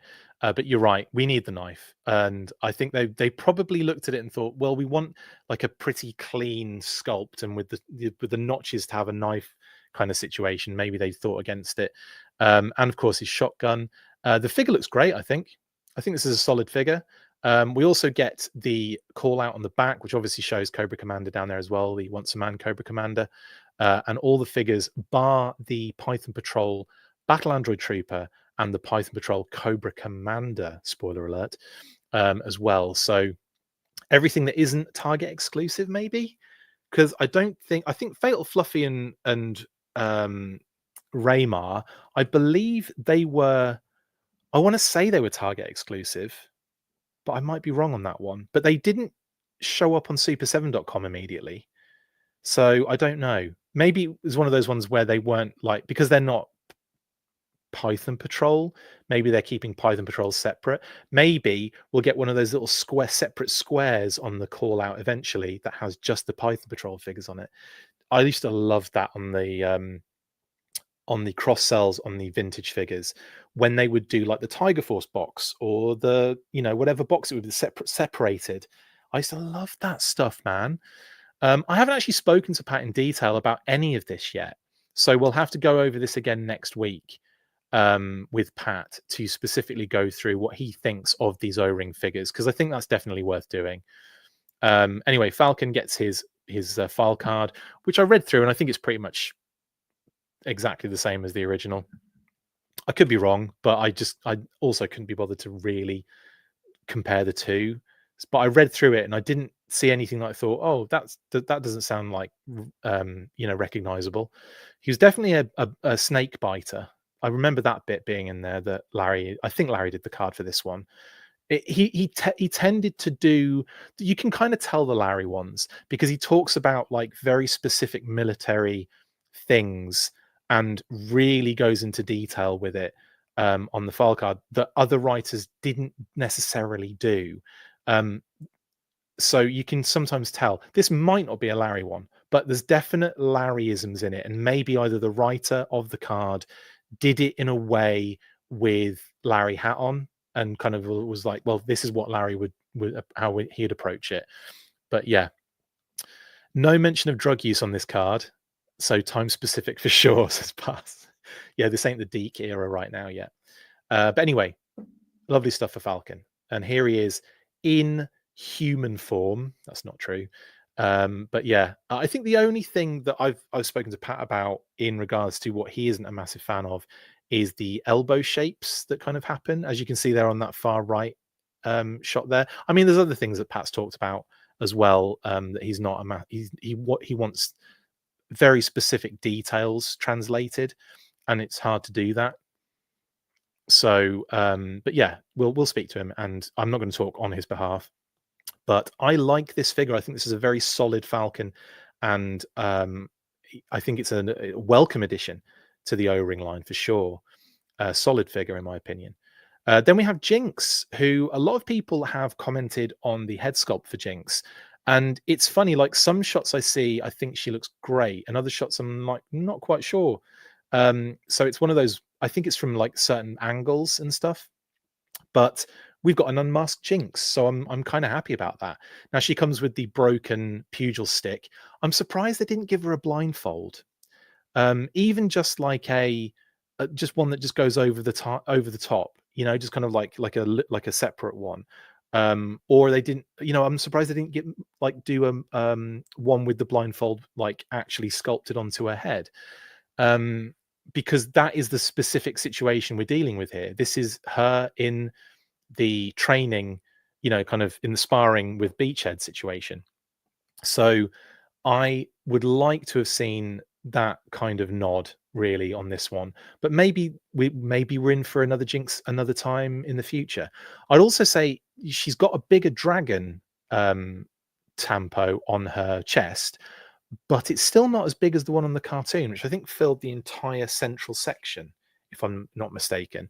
But it's nice to see that. I was also really pleased because when I saw the first images of these, they weren't very good quality, and I couldn't tell if she was rocking the logo on the thigh, and she is. So I'm very excited that they've included that on the card art as well. That's really dope. Here she is. Now, again, I kind of look at this head sculpt and I think, yeah, that's Jinx. That looks kind of cool. It's a good figure. I like what they've done with it. And as you can see what they're kind of doing here and why the tampo is where it is, because of how the gi lines up on her as well. So I think a lot of this is down to animation not being totally accurate all the time, and obviously the constraints with how the sculpt is. But I've got to say, I think it's awesome. I really like this figure. I've always wanted an unmasked Jinx, and I've always wanted one with the G.I. Joe logo on the leg as well. So I'm really happy for this one. It's kind of like it's homaging a couple of things, or the 2-Up, which had that logo on it as well back in the day, before they changed it.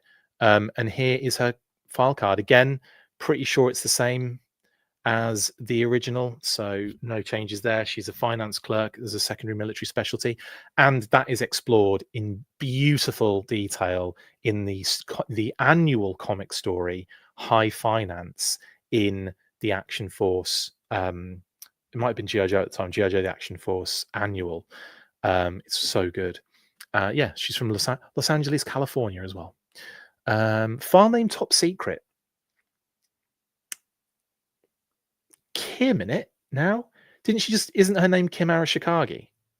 And obviously at the time it wasn't, and that's probably why it was top secret. But I think it was retconned later, wasn't it? But that High Finance comic story where she has to battle through the sewer below Mars Industries, I think it is, and it's a building. It's Destro's building. It might be Extensive Enterprises actually, but Destro's one that's in there. She takes out Crocmaster, and she gets into the building and she kind of goes up. She fights Big Boa, and she jumps on top of him, spins his helmet round. Kitty said, and he's kind of can't see, so he's kind of like Frankensteining it through the hallway. It's a really fun comic story, and if you can check it out, please do so. Yeah, so that's that. And then here she is in human form. I keep saying that. It's not human form, it's the action figure form. And the tampo looks a little bit smaller now on the actual. So I think the tampo, the dragon tampo, I think could be bigger. But again, it's not the be all and end all. And I love the G.I. Joe logo where it is. I'm not necessarily sure I need it to be on the front of the thigh. What do you guys think? Would you have preferred it like on the front and center, sort of where it is on the card art as well, or are you happy with it being on the side? Either way, I'm glad it's on there. I'm glad we've got something on there. It kind of makes it really cool. But yeah, I'm really happy to get an unmasked Jinx here. Then we have the Royal Guard, the Cobra La Royal Guard, which again, when I saw this one, I thought, oh, it looks like it's got a vinyl cape. The big sword thing it comes with. I thought, do you know what I will say? I think the sword could be a little more exaggerated. I think it could be a bit fatter on the blade, Kitty said. But this is dope, and the deco's amazing. The design is like screen accurate. And I think I need to speak to Adam about this in more detail. Again, I've only got like a little surface level chat with the guys, but Adam, being the Royal Guard collector, I think he's at 300 already. I'm sure we'll probably want one of these for sure. Leon says the logo on the leg moves during the movie. Yeah, animation can be a little bit dodgy like that, can't it? Droz says, now this is some Cobra La unfinished business. It does feel that way. We've got some really good stuff here. So the Royal Guard gets this kind of vinyl cape and this amazing sword accessory. Although I'm assuming it's a vinyl cape. I haven't really properly given everything a good look. I've just been too busy gathering images and putting them in slideshows and organizing posts and stuff like that. I haven't really been able to. This is where I soak it in. Genuinely, this is where I actually enjoy what the kind of fruits of the labor that's actually happened.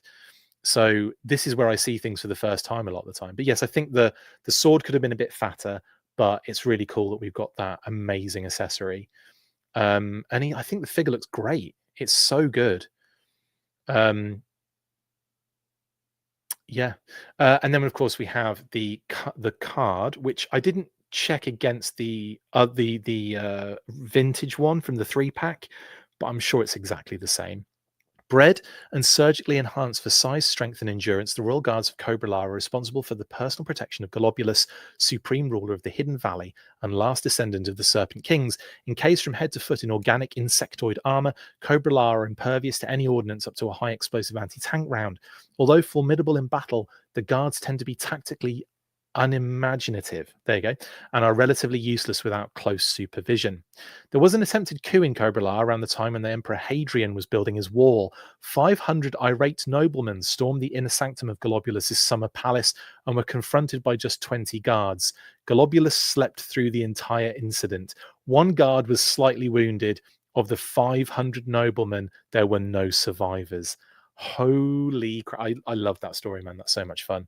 Now that's something we could see in comic form, and I would be well up for seeing that. We still need Cobra La completed in classified, says GL. That's genius. Classified. There should be Royal Guard versus Quick Kick round 2. Yes, there should. RKW thinks the sword could have been translucent. That'd be kind of fun, yeah. But I think it's pretty much just a big bone fragment anyway, isn't it? From whatever it may be, or some sort of piece of creature they just pulled off. Kitty said. Anyway, that's the Royal Guard, and here he is with that vinyl cape on show at Joe Fest, and I think he looks phenomenal. This is a really good. I mean, I thought this wave was good. The Arctic Cobra Commander Snake Eyes, Sunbow Snake Eyes, Wild Bill, and Zartan was a really cool wave. The Fatal Fluffy and Raymar wave was also pretty good. This one, I think, just has that added element, being a movie wave. Obviously, you can expect Pythona. Globulus is named, obviously, in the file card, and obviously he would be because it's the original file card. But at the same time, you've got to think Globulus is going to be there or thereabouts. Nemesis Immortal has got to be there as well, or Enforcer, however you want to say it. They'll probably have to call it Immortal as well, unfortunately. Who knows, actually? See if they might try and get away with it. We'll have to see. Big Lob is a good shout for movie figures. Clap Chuckles in his deco. Oh, God, there's so many cool... I mean, I think Brian has said in the past when we did an interview with him that if they were going to do the movie, they were going to stay in the movie for a while. So maybe this is the beginning of more movie figures to come in a short space of time. Let's hope that is the case, because I think Pythona is way overdue. They are really dragging it out, aren't they, for the Pythona O-ring? My goodness. But yeah, coolsies. Then, of course, we've got Cobra Commander. Speaking of Cobra La, we've got the mutated Cobra Commander, Once a Man Cobra Commander with Spore accessory, which I've got to admit is a great addition for this one. It's something I didn't think about, and it is obvious, isn't it, to kind of include. So here we have the figure. I think the figure looks amazing. Now they've gone animation accurate, so the color, and of course, a lot of people saying the smooth leg at the bottom is a bit weird, but I think it's pretty much animation accurate, is it not? With the color, the kind of the dark green has that kind of smooth aspect, and then you have that lighter color, which kind of gives you the kind of scaly, bumpy bits. But I don't know. I think he looks pretty cool. Love the head sculpt with the tongue sticking out. I'm down. I like the fact that we've got the ripped trousers as well, and the little bit showing the little bit of the groiny bit as well. All his little wieners trying to pop out. But again, I'm happy with what they've done here. I think it's really cool, and the spore is a really nice little addition. I probably would have sculpted it kind of like opening. That's probably what I would have done, but they've gone with a closed spore, which is fine. Maybe one of the others comes with an open spore, and you've got like the opportunity then to have different phases of play for like a photo opportunity. But it's still great. Lovely stuff. And then here we have the figure in I'm not going to say human form, in mutated form. There's definitely a very glossy look to this one, but it might just be on the blue Cobra uniform. But yeah, this is cool. I'm down for this one. Love it. Very awesome. And then the last thing I think from the show was this cheeky little bugger, which I think Brian had mentioned when I was getting messages from the show, and I think Brian had said that he didn't realize this one wasn't out there, and it might even be in stores already, guys. So this is Cobra Commando's Python Patrol O-ring. So this is probably going to be kind of like showing up as Target. This is a Target exclusive, by the way. Oh, and also I should say, this is an Entertainment Earth exclusive and will be on super7.com after the fact. So it's like a timed exclusive for Entertainment Earth, which you can go to Entertainment Earth and find this for pre-order right now. This one, however, is Target exclusive, and like I said, is probably showing up in stores as we speak. And it looks like the Target exclusive, like the bat was a Target exclusive, the Python Patrol bat. So it's likely we'll see more Python Patrol repaints as exclusives showing up as waves kind of come out. So effectively, I think this is probably the fourth figure of the wave, and the Once a Man Cobra Commander is sort of like a separate exclusive. That's kind of how it's working out in my brain. And just as the Battle Android Trooper was the fifth figure in the last wave, this one probably operates as the fourth. Maybe it operates as the fifth figure if you incorporate Cobra Commander as well. It's all very confusing, isn't it? All very confusing. And that's it. Let's move on. We've got a little bit more to get through. My goodness. Let's do it.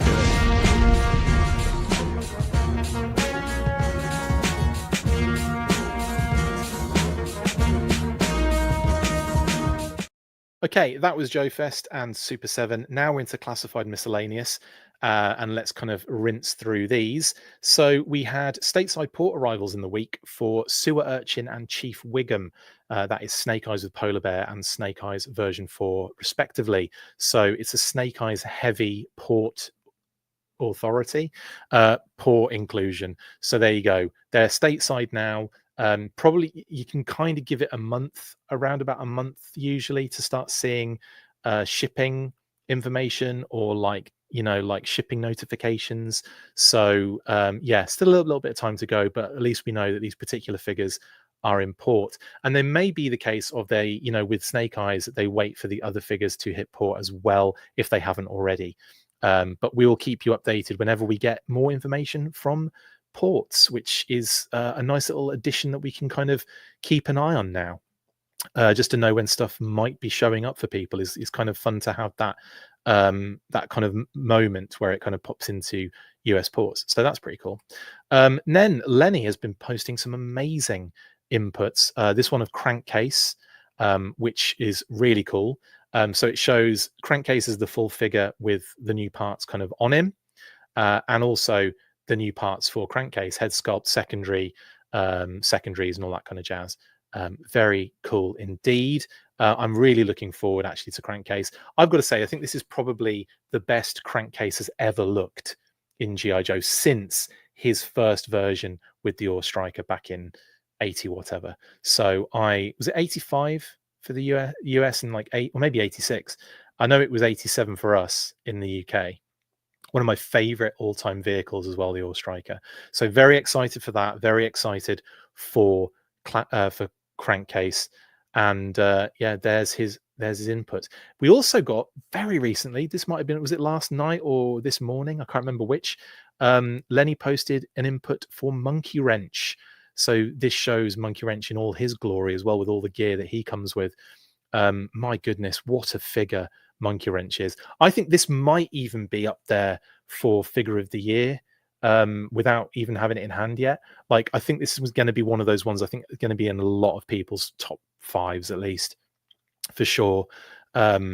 This is definitely, I think for me, being a Snake Eyes version 4 fan, this is my favorite figure of that wave, and being a Battle Armor Cobra Commander fan as well.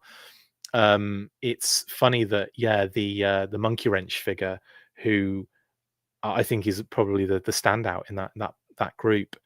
And it's a solid wave. I love Battle Armor Cobra Commander, and I can't wait for Snake Eyes version 4. But Monkey Wrench is an absolute beast in this one. Also, shipping, like, figures have been coming in, man. Heavy Duty is here for a lot of people. And I know he's been there for a lot of people already, but like for everyone else now as well, he's been kind of flooding kind of mailboxes. I've also got Mindbender and the Viper came in. That's me personally. I know they've been in hand for a while now, but it's kind of like a little bit of a, we're getting that deluge now of all the stuff that's been kind of pre-ordered pre-ordered in like months ago, is now starting to kind of come in. And I think this is the exciting kind of time again, where all these figures that are kind of almost little forgotten figures start kind of coming in. And the main one being the Snake Armor. Massive shout out to all of the people that sent me images, of course. We've got images from, he forgets now who they're from, so he's going to have to go to the post in the first place to find out who was responsible, is the word I'm looking for these particular images. Now we have Classic Toys UK, of course, but before this particular image were from Tom McLeod. So Tom, shout out to Tom McLeod for sending me these images of his Snake Armor that came in. Here's the package front and back. We've seen it before, but here it is opened, and you can he kind of got excited, took pictures and sent them to us at the Full Force, and it looks phenomenal. It looks massive. Look at it next to that figure. I didn't even think for a second. Like, I did an image. I shared an image that someone had posted ages ago of, I think, Monkey Wrench or Blowtorch, both of them, next to the Snake Armor, based on the size of the blast effect that came with it. And it's not even close to what it actually looks like in terms of what the figure looks like next to this. Doesn't even come up to, just about comes up to the groin, the top of the figure's head. That's nuts. Like, these legs are bigger than the figures. That's crazy. Here is the figure seated in, this is Classic Toys UK post as well. Thank you, Classic Toys UK, for this one. They were showing up in the UK. That's where these images are from mainly. I don't think anyone's got them in the US yet, unless they've got them, by other means. They certainly haven't got them via pre-orders yet. But absolutely stunning images of the Snake Armor. Just absolutely blown away, honestly. We also have these images from Vaults of Iacon, which show this thing in lots of cool poses. Here's this again. The articulation on this thing is crazy. To get, like, you don't expect it to do even simple things, but it just looks like Krang's android body now, doesn't it? And again, like, here it is with the figure inside. There's the figure showing off the figure. There's the figure again. It's just, so awesome. I cannot wait for this Snake Armor. It's absolutely phenomenal. Can use it for 3 3/4 scale, says Leon as well. That's possible, actually. Yeah.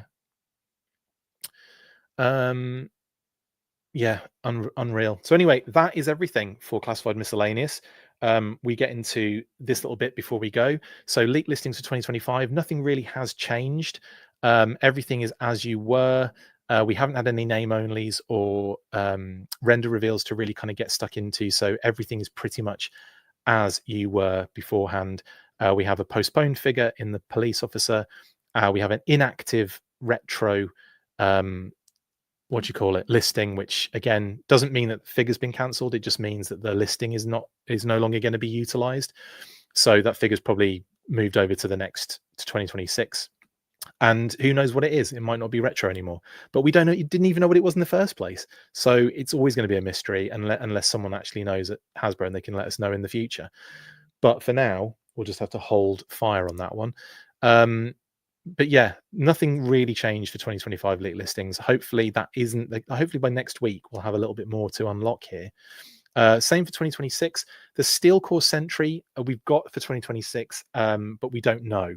We've just popped it on the end. We don't know what the internal code word is. We don't know what the number is. We've just added a sort of like call it a, it's a pre-paint. We've pre-painted the leak listings for 2026, but it might actually show up in one of these. It might be, looking at everything here, it could be the Fish Boy Deluxe Troop Builder Pack, couldn't it? No, maybe not. Not when it's got a price point at $34.99, because it's going to be more. It's going to be closer to what the it's going to be closer to what the other thing is, isn't it? So maybe not. So it's probably a different listing entirely then in that case. But we don't know. It might be for 2026. We just haven't got a clue. But nothing else has really changed here either. Johnny 2-pack is Taurus and Red Dog, and that's everything that we know so far.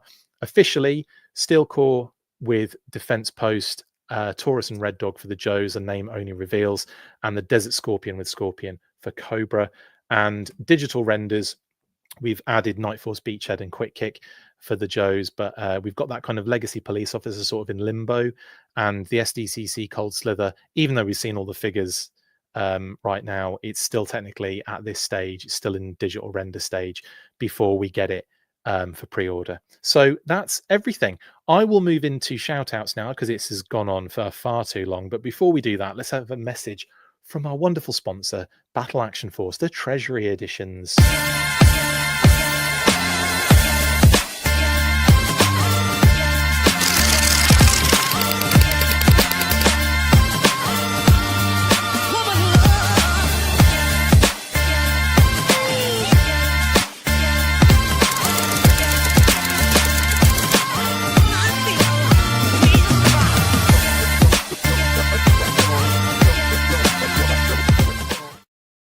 Yes, the Battle Action Force Deluxe Treasury Editions are wonderful, and if you don't have them, you need them. You can get them if you're in the United States at skeletron.com, and if you're in the UK and Europe, totaltoybooks.com. Go and get them, guys. They're freaking amazing. We've just got a quick comment here from Michael Taylor, who said, when was Sci-Fi Night Viper announced? They weren't. They were leaked, and those particular name listings were leaked listings. They haven't been officially announced, Michael. Anyway, so that's it. Battle Action Force, the Deluxe Treasure Editions, get involved. Shout out to Phil and Pat of Articulated Points. Of course, Pat being our usual co-host on the weekly. Massive shout out to Pat. Hope you guys are enjoying Joe Fest. Phil, are you at Joe Fest? I wasn't actually sure. I'm not actually sure if you are or not. But if you are, have a great time. If you're not, don't worry about it. Just shout out to Phil anyway for Articulated Points. Go check them out in the link in the description and go and sub to their channel. It's awesome. And also to Codename Iowa's Assembly Required, November 14th and 15th. That is obviously the one show I'll be doing this year. Can't wait for it as well. That is the in-person Des Moines, Iowa G.I. Joe convention. And they are currently doing their Choose Your Squad, their polls for Fans in Command Assault on Cobra Island. And polls are still open, I believe, right? I think they are. Currently, this is where we are standing as of June 17th. Beachhead, 34.5%, leading the way for that particular section. Mainframe leads the way for his little group.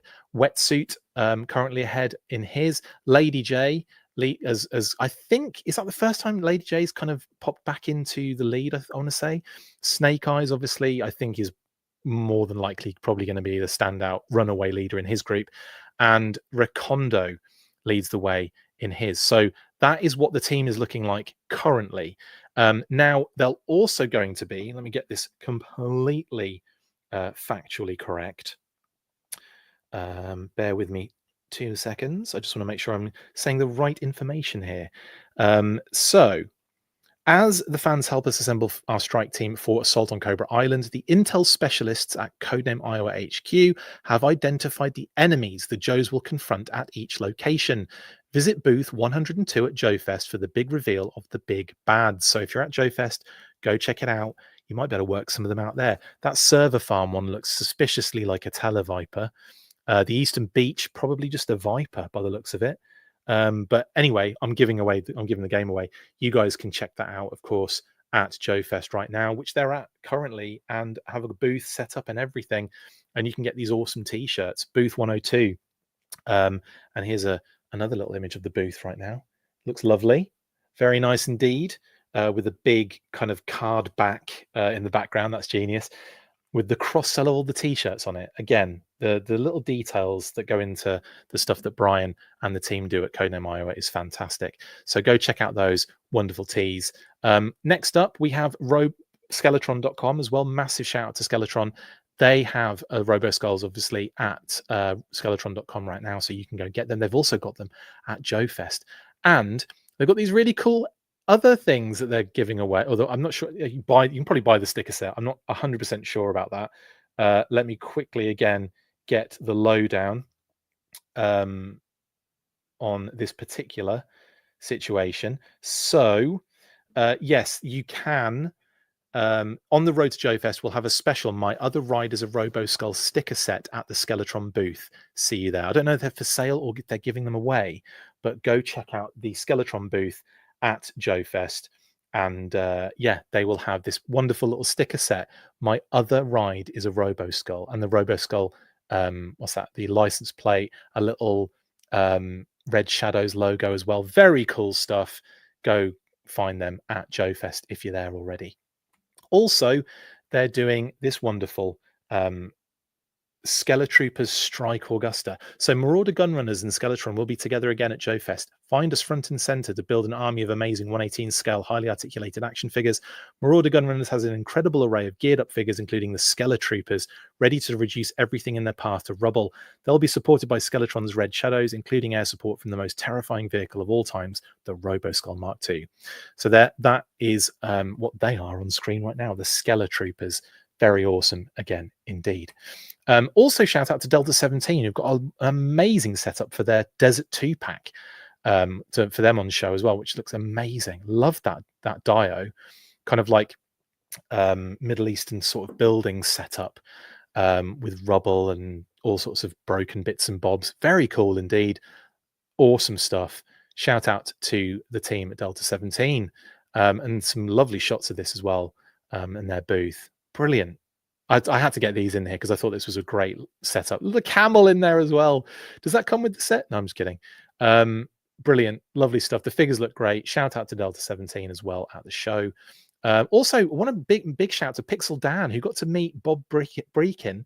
Of course, he went on a little UK trip, and he got to go to the Palatoy factory, like the plaque where it used to be and everything. So massive shout out to Pixel Dan, who got to meet Bob, got him to sign a Robo Skull, and just awesome. Really nice to see Bob as well again, who is awesome, and a good friend of the show and a good friend in general. Massive shout out to Bob. Can't wait to see you next time I'm out in the UK, bud. And also massive shout out to Pixel Dan, who got to go to Action Man Way as well. So jealous that you got to be there and be with Bob. But massive shout out to both Dan and Bob. Amazing stuff. And also, I'll be speaking with Word Burglar next week regarding his upcoming Kickstarter for Word Burglar Rhymes with Comics. And again, lots of cool stuff in regards to that. We'll be talking about it. We'll be breaking it down. We'll be getting into details. I think Toronton is involved in this one as well. So that makes me happy because that's a track I produced with Word Burglar. So I'm fully invested in this one as well. So yeah, we will be chatting with Words very, very soon. And I can't wait to do so. And also Kickley Corner, here we are chatting artwork, and I think he's at Joe Fest as well right now. So massive shout out to Kickley and Tunnel Rat and Big Lob on that, probably the coolest scooter in the G.I. Joe vehicle lineup there. Love that thing. And look at this. I love the fact that he kept the scale of Tunnel Rat's machine gun pretty much exact. Brilliant. Love this shot. Love this shot of Cobra Commander as well, walking through like a parade of troops. Very awesome. Kickley just does some amazing work. Oh, he's not. He's going to DFW. He's not at Joe Fest, but he's going to DFW. Shout out to Kickley. And you'll be at AR as well. Brilliant. Can't wait to see you again, Kickley. That was fun last time, bud. Just chatting with you in the while we were eating and everything. Great to see you as well at the show. And can't wait to see you again at the next one.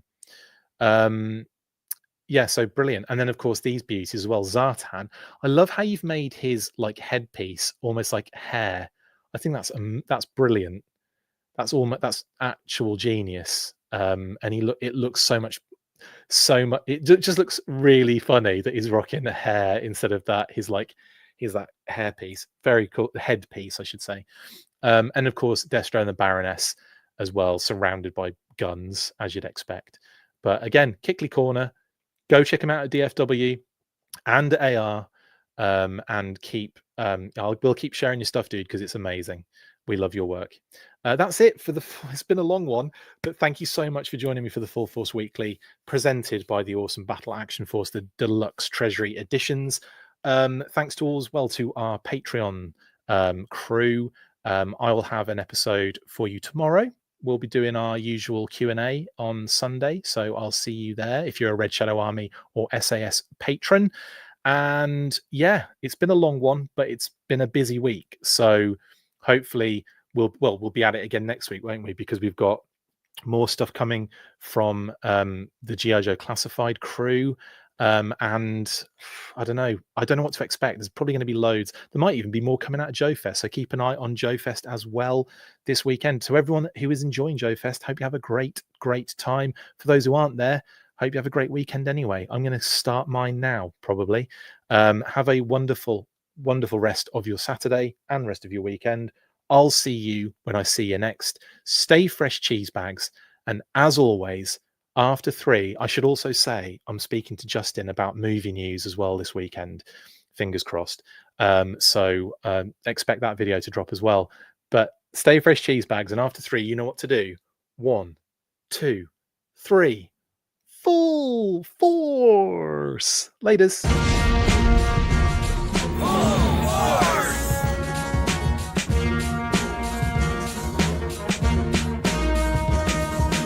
Make sure you get involved with the discussion by liking, sharing and commenting on these videos. And as always, you can keep up with the show after listening by following on all of our social platforms, links in the description. And if you would like to contact the show, you can message us on any of those platforms with feedback or questions. We also have a Patreon page, so if you want to show your support for the show, see your name up in lights on these videos, or enjoy exclusive bonus content, then check out patreon.com/The Full Force Podcast, or click the link on any of the posts this podcast appears in. Full Force.